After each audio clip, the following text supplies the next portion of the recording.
Salut à toi et bienvenue dans cette nouvelle vidéo. Je suis ravi de te retrouver. C'est Ivano qui te parle ici comme d'habitude. J'espère que tu as la forme de ton comté. Moi, ça va super bien. Dans cette petite vidéo, alors je veux qu'elle soit pas trop longue évidemment. Évidemment, je n'arrive jamais à tenir mes propos, mais on va essayer qu'elle soit assez conscrite et assez simple pour toi. Et donc dans cette vidéo, nous allons voir un côté qui est aussi important, si je peux dire, et que toi aussi tu vas pouvoir mettre encore une fois en place dans ton trading. Donc ce côté-là, en fait, c'est finalement le principe en trading. Comme tu sais bien, il faut, et je pense que tu as dû l'entendre un petit peu de partout, il faut essayer de couper rapidement en fait ses pertes, donc ces trades qui ne marchent pas, qui ne partent pas dans le bon sens, et il faut essayer au maximum de capitaliser en fait sur les trades qui vont fonctionner et profiter au maximum de l'amplitude, comme j'aime bien tout le temps le dire. Donc ce qu'on va essayer de faire, c'est que finalement on va essayer de gérer, si je peux dire, de déplacer notre stop loss. Donc encore une fois, attention, ne pas le déplacer, ne pas l'éloigner, parce qu'il ne faut pas oublier qu'à partir du moment où vous avez calculé une taille de position par rapport à votre stop loss, il va falloir jamais le reculer, parce que sinon vous risquez du coup de perdre beaucoup plus que ce que vous avez prévu. Donc moi, quand je vous dis déplacer votre stop loss, c'est évidemment le rapprocher petit à petit de votre point d'entrée. Et justement, le week-end dernier, j'avais fait des plans justement sur les paires de Forex. Donc encore une fois, c'est sur ma vidéo précédente. Donc cette vidéo, elle fera suite justement à mes vidéos précédentes. Donc je t'invite à aller voir si tu veux à peu près de savoir de quoi je parle. Mais en tout cas, ce principe-là, il va falloir essayer de l'appliquer au maximum, c'est-à-dire minimiser vos pertes quand vos trades se passent pas bien et maximiser vos gains. Et c'est là où justement vous ferez la différence, encore une fois, dans votre recherche de rentabilité. Donc encore une fois, comme je te disais que j'avais fait des plans justement, et justement là nous sommes en pleine semaine, nous sommes mercredi fin d'après-midi, donc les plans ont eu le temps de se dérouler. Donc tu vas pouvoir voir comment moi je manage les trades, comment je vais essayer potentiellement de réduire mes pertes au maximum et essayer de profiter au maximum des trades qui vont dans le bon sens. Donc il y a des trades où j'ai pris des pertes, il y a des trades qui se passent bien. Encore une fois, évidemment, comme tu es au courant, c'est ça le trading, évidemment. Donc là, dans cette paire euro-NZD, donc l'euro face au dollar néo-zélandais, j'ai pris un petit stop loss. Pas super grave, parce que le plan, encore une fois, la chose la plus importante a été respectée. Donc encore une fois, ce plan, je l'avais fait en amont. Je t'invite justement à regarder ma vidéo précédente ou les deux dernières vidéos justement qui parlent de swing trading. Donc si tu les as pas vues, je te mettrai le lien, enfin mon frère te mettra les liens quelque part dans la vidéo ou dans la description. Et donc pourquoi j'avais essayé de vendre l'euro NZD, encore une fois, on était ici dans ce rebond, en tout cas dans cette tendance haussière, avec des plus bas de plus en plus hauts et des sommets de plus en plus hauts à chaque fois, que je t'ai matérialisé ici par ces flèches. Et ici, les creux, je te les ai matérialisés par ces flèches vertes. Et donc, nous étions entre ce support de ce canal haussier ou de ce biseau, si tu veux, et entre cette résistance. Et du coup, là, j'avais analysé qu'on avait cassé cette structure ici et qu'on avait également cassé la structure de cette zone de prix à la baisse ici. Et donc, je suis rentré en vente ici et je suis rentré, c'était exactement lundi, je suis rentré en vente par ici et j'ai été directement stoppé par cette bougie là, vu que je suis rentré à la cassure ici. Alors peut-être que j'ai fait une petite erreur parce que cette cassure elle n'est pas franche, voilà. Mais bon, dans tous les cas, de toute façon, le prix s'est envolé dans la semaine. Là, j'ai pris 1% de risque, donc je suis sorti plein pot sur moins 1%. Donc j'ai pas eu le temps, si je peux dire, de manager mon trade. Maintenant, si pour ceux par exemple qui ne seraient pas rentrés directement sur la cassure ici parce qu'ils auraient estimé que c'était pas une vraie cassure par rapport à la taille de la bougie, si par exemple vous serez rentré soit sur cette bougie là ou cette bougie là, finalement à partir du moment où le prix en fait a pu évoluer par ici, hop, on va juste se remettre en une heure, à partir du moment où le prix a pu évoluer par ici, on aurait pu déplacer ici notre stop loss au-dessus de ce plus haut là. Et pourquoi on l'aurait mis ici? Parce qu'encore une fois, comme dans la vidéo précédente, à partir du moment où on fait toujours des bas de plus en plus bas, on estime que la tendance peut se poursuivre. Mais à partir du moment où boum, on fait justement un haut plus haut que le précédent, et bien là, la tendance pourrait s'inverser. Et donc finalement, on aurait pu manager le trade ici pour ceux qui sont rentrés un peu plus tard que moi. Évidemment, moi, je suis rentré directement à la cassure ici, donc je n'ai pas eu le temps de manager le trade. Mais on va voir justement d'autres exemples où j'ai pu le faire et où ça a bien marché, où j'ai justement perdu beaucoup moins que ce que j'aurais pu perdre. Et dans les fois où le trade allait dans le bon sens, je peux justement profiter du maximum d'amplitude, encore une fois, que ce que peut donner le prix. Donc je vais juste me remettre en 2 heures pour que tu vois bien. Donc EuroCAD, j'avais pas de position. EuroGBP, j'ai une position qui ne se passe pas trop mal pour l'instant, mais je l'ai pris aujourd'hui, mercredi là. Et pourquoi? Parce qu'encore une fois, si tu regardais mes vidéos précédentes, j'avais encore une fois ce biseau descendant cette fois-ci avec des sommets de plus en plus bas, des creux de plus en plus bas. Et j'ai attendu lundi, c'est rien passé. Hop, on était exactement ici lundi et j'attendais justement cette cassure, comme tu peux voir, soit ce scénario là ou soit le scénario en bleu. Donc j'attendais une cassure vers le haut pour pouvoir justement profiter de ce potentiel début de tendance haussière. Donc la cassure, nous l'avons eu tout à l'heure là vers 9h ce matin, 11h. Donc 11h, je suis rentré sur cette bougie là, donc à la clôture de celle-là qui casse au-dessus de ma zone. Je suis rentré là avec un bon ratio, plutôt pas mal, avec un stop loss du coup sous le bas précédent que j'estime plus bas, parce qu'encore une fois, ici nous avons un bas, un haut, un bas, un haut, un petit bas et là un haut. Donc j'estime que si on refait des plus bas ici, je préfère encore une fois sortir de ma position. Et là, hop, pour réduire, minimiser mes pertes directement. Alors mon lot, je l'ai calculé avec un stop loss ici. Et quand le prix tout à l'heure a fait un plus haut ici, et tout simplement, j'ai remonté mon stop loss ici pour commencer à réduire potentiellement mon risque. Donc je ne perds plus 1%, mais je perds 0,5, donc la moitié. Donc finalement, encore une fois, peu importe ce qui se passe sur ce trade, l'objectif c'est que si le prix fait ou vient toucher justement cette zone que j'ai matérialisée ici comme zone dangereuse, potentiellement en plus l'objectif de la consolidation. Donc l'objectif de la consolidation, c'est quoi? C'est la hauteur du range qu'il y a eu avant. Tu reportes juste la hauteur de ce range, du coup ça te donne à peu près cette zone dangereuse. Donc à partir du moment où le prix ira atteindre cette zone, potentiellement je managerai mon trade. Et comment faire ça?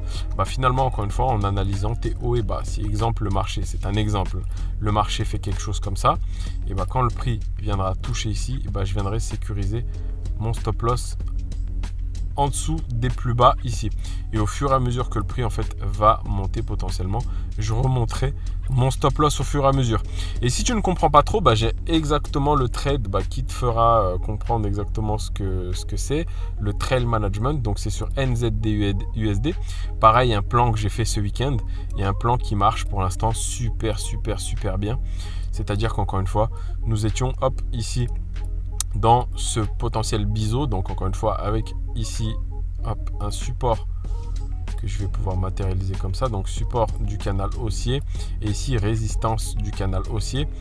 Ici tu as un creux, plus haut à chaque fois. Ici tu as des sommets qui sont potentiellement au même niveau. En gros, on fait plus des plus hauts, des sommets plus hauts. Et là pareil, j'ai attendu ici la cassure. Donc nous avons ici la cassure vendredi, mais lundi le prix a eu un pullback ici. Je suis rentré ici sur le pullback, donc lundi en début de matinée vers 7-8 heures du matin. Je suis rentré exactement vers 65 si je me trompe pas. Et donc premier stop loss ici avec un stop loss au-dessus de ce dernier plus haut, parce que j'estimais que si on faisait un plus haut que le précédent, la tendance pourrait potentiellement repartir à la hausse.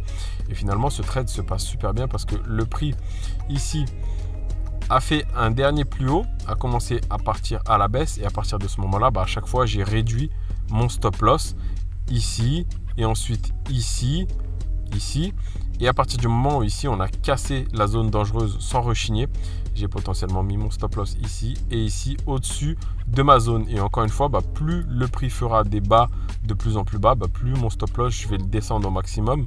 Et même à chaque fois, si par exemple il passe mon take profit comme ça sans rechigner, s'il fait un plus bas que le précédent, par exemple ici, c'est un exemple, et encore une fois, je vais manager ma position ici et profiter de l'amplitude maximum que peut donner le prix, et vous pouvez vraiment faire des super beaux ratios comme ça, parce que le prix, encore une fois, tant qu'il continue dans votre sens, vous, encore une fois, vous n'avez aucune raison de sortir.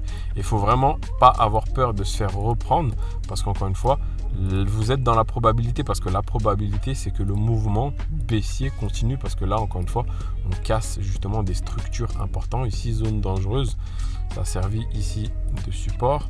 Ensuite, précédemment, ça a servi de résistance une fois. Bref, cette zone, elle a été cassée à la baisse. Donc, potentiellement, vous n'avez pas de raison, encore une fois, de sortir de votre trade. Et encore une fois, le but, c'est de protéger votre compte au maximum, d'essayer de grappiller le maximum de ratios. Et c'est justement le but de ce trail management. Donc, encore une fois, petit principe que je voulais voir avec toi. Je veux vraiment pas que cette vidéo, elle dure super longtemps, mais je t'invite à essayer d'analyser les positions que tu as pu prendre dans le passé ou les positions que tu as en cours, et d'essayer de les manager au maximum en fonction de ce que le marché justement t'apporte comme élément sur le graphique. Et j'ai même finalement envie de te dire, ne laisse pas tes émotions décider pour toi.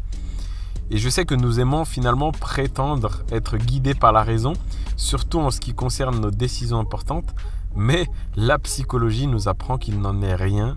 Et nous avons de nombreuses manières non rationnelles de parvenir à une décision, parce qu'il est plus pratique de se décider là, maintenant, tout de suite, sans trop réfléchir à toutes les possibilités. Et c'est pour ça que d'ailleurs le trading, c'est vraiment une introspection sur soi-même. Le marché, les marchés financiers, c'est vraiment le miroir de ce que vous êtes. Et c'est pour ça que j'ai vraiment envie de vous insister avec vous, d'être patient, de laisser faire le marché, de laisser faire le graphique, de vous montrer. Et ensuite, prenez des décisions en fonction de ce que vous voyez sur vos graphiques, et non en fonction de ce que vous avez envie de voir ou de ce que vous avez envie de faire là, maintenant, tout de suite. J'ai encore quelques positions qui sont en cours, notamment sur...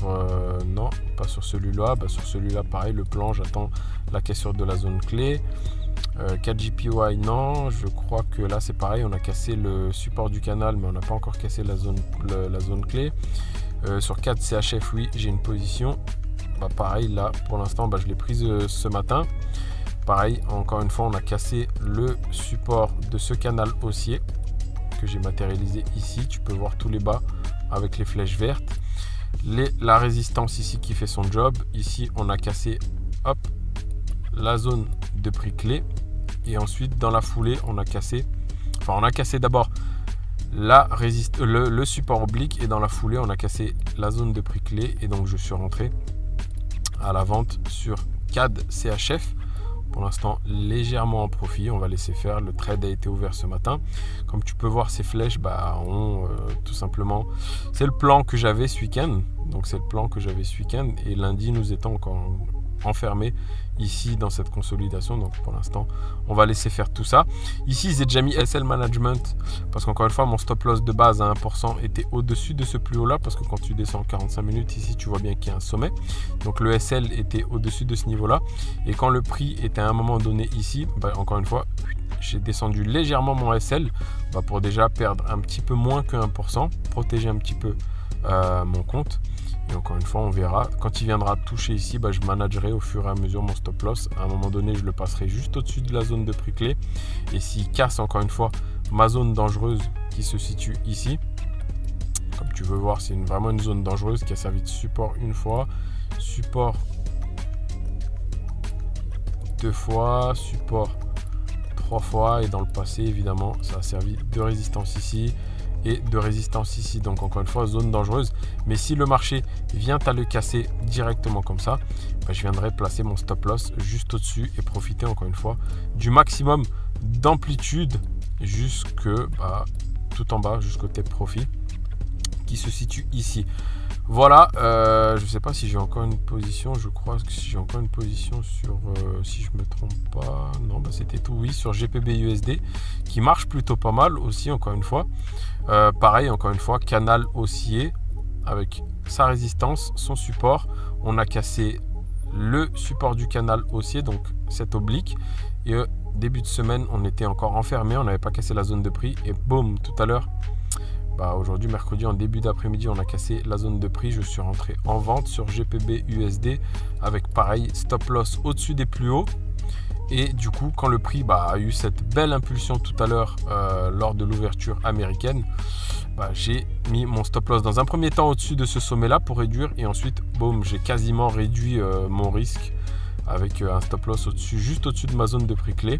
Et encore une fois, si le prix vient toucher la zone de dangereuse, je réduirai encore une fois mon risque au fur et à mesure, comme j'ai fait sur NZD USD. Voilà les amis, ce que je voulais voir avec vous dans cette vidéo. J'espère encore une fois que ça vous servira dans votre trading. N'oubliez pas qu'encore une fois, le concept de réduire vos pertes au maximum et de laisser courir vos gains au maximum, ça va réellement encore une fois vous rapprocher de cette rentabilité que vous cherchez. Parce qu'encore une fois, c'est vraiment super important de respecter ça et n'ayez pas peur encore une fois de rapprocher votre stop loss du prix en fait auquel le marché il bouge. Et n'ayez pas peur, tout ça pour vous dire que n'ayez pas peur de rapprocher votre stop loss, de réduire drastiquement vos pertes, parce que cela encore une fois vous fera maîtriser votre psychologie, dans le sens où en fait ce qui comptera en fait c'est pas vos nombres de trades perdants. Si vous vous faites reprendre encore une fois sur vos stop loss, si vous faites reprendre, si le prix revient vous chercher sur votre stop loss que vous avez rapproché, ça sera pas un problème. Mais par contre quand le prix ira clairement dans le sens que vous avez entre guillemets tradé, et vous allez profiter des trades qui vont vous faire des ratios de 3, de 4, de 5, de 6, peu importe encore une fois, mais laissez courir au maximum vos trades gagnants et coupez rapidement vos pertes. Voilà, je vous ai montré des éléments concrets encore une fois et j'en ai profité justement pour vous montrer les plans que j'ai fait ce week-end. Il y en a qui marchent encore une fois, il y en a qui ne marchent pas, comme par exemple ici sur EURNZD. J'ai tradé exactement le plan comme sur les autres paires de Forex. Là, on ne sait pas pourquoi ça n'a pas du tout marché. Mais encore une fois, le plus important, ça va être vous. Dans quel mindset vous êtes? Est-ce que vous avez respecté votre plan? Est-ce que vous êtes en train de manager correctement vos plans, vos positions? Et c'est vraiment tout cela qui compte encore une fois. Et prochaine vidéo d'ailleurs que je vais vous faire, c'est sur justement la routine du trader. Qu'est-ce qui va être important justement? En tout cas pour moi, l'élément le plus important, c'est vraiment la routine et le bon mindset à adopter dans votre trading et pas forcément le résultat qu'il faudra chercher, en tout cas au début. Voilà les amis, j'espère que cette vidéo elle vous aura plu. Encore une fois, si c'est le cas, n'hésite pas à me défoncer le bouton like. N'hésite pas encore une fois à me dire dans les commentaires vos ressentis, ce que vous faites vous aussi de votre côté pour manager vos positions. N'hésitez pas à mettre tout ça dans la barre des commentaires parce que justement je réponds à tous vos commentaires comme vous avez remarqué. Voilà, je vais vous laisser dans cette vidéo. Je vous souhaite une excellente soirée, une bonne fin de semaine de trading. Je vous dis à la prochaine. C'était Ivano. Ciao, ciao, ciao.